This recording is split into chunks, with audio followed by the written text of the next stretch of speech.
Acts of the Apostles chapter 22. Paul's defense before the Jerusalem Jews.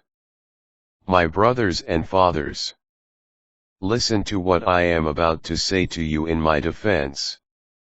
When they heard him addressing them in Hebrew, they became all the more quiet.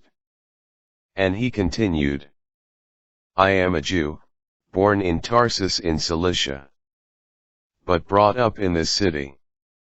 At the feet of Gamaliel I was educated strictly in our ancestral law and was zealous for God, just as all of you are today.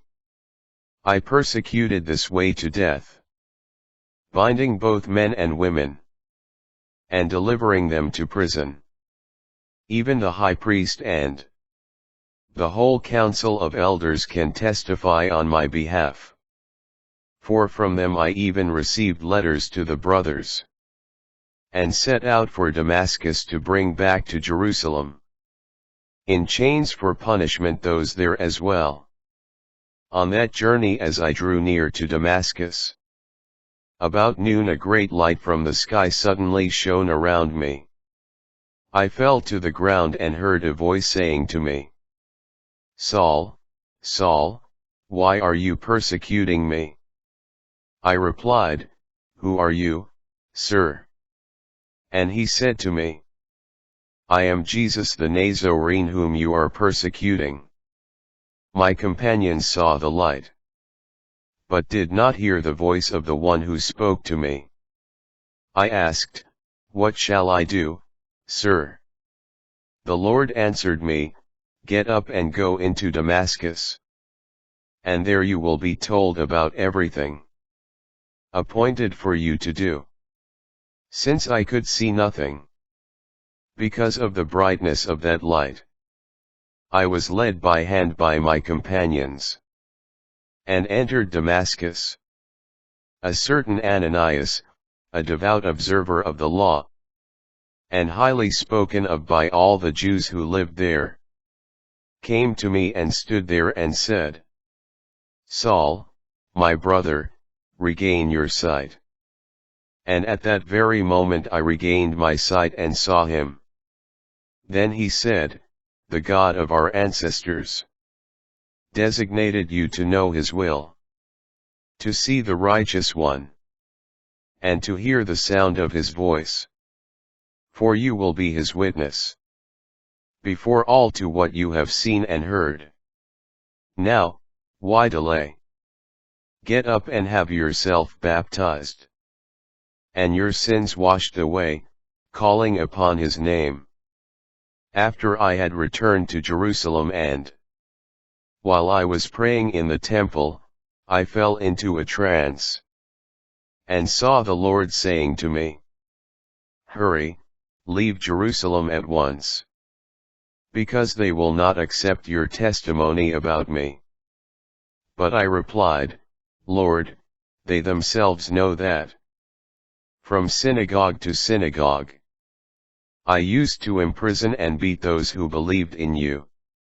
And when the blood of your witness Stephen was being shed, I myself stood by giving my approval, and keeping guard over the cloaks of his murderers. Then he said to me, Go, I shall send you far away to the Gentiles. Paul imprisoned. They listened to him until he said this. But then they raised their voices and shouted, Take such a one as this away from the earth. It is not right that he should live. And as they were yelling and throwing off their cloaks and flinging dust into the air, the cohort commander ordered him to be brought into the compound and gave instruction that he be interrogated under the lash to determine the reason why they were making such an outcry against him. But when they had stretched him out for the whips, Paul said to the centurion on duty, Is it lawful for you to scourge a man who is a Roman citizen and has not been tried? When the centurion heard this, he went to the cohort commander and reported it. saying, "What are you going to do? This man is a Roman citizen." Then the commander came and said to him, "Tell me, are you a Roman citizen?" "Yes," he answered. The commander replied, "I acquired the citizenship for a large sum of money." Paul said, "But I was born one." At once those who were going to interrogate him backed away from him. And the commander became alarmed when he realized that he was a Roman citizen and that he had had him bound. Paul before the Sanhedrin. The next day, wishing to determine the truth about why he was being accused by the Jews, he freed him and ordered the chief priests and the whole Sanhedrin to convene. Then he brought Paul down and made him stand before them.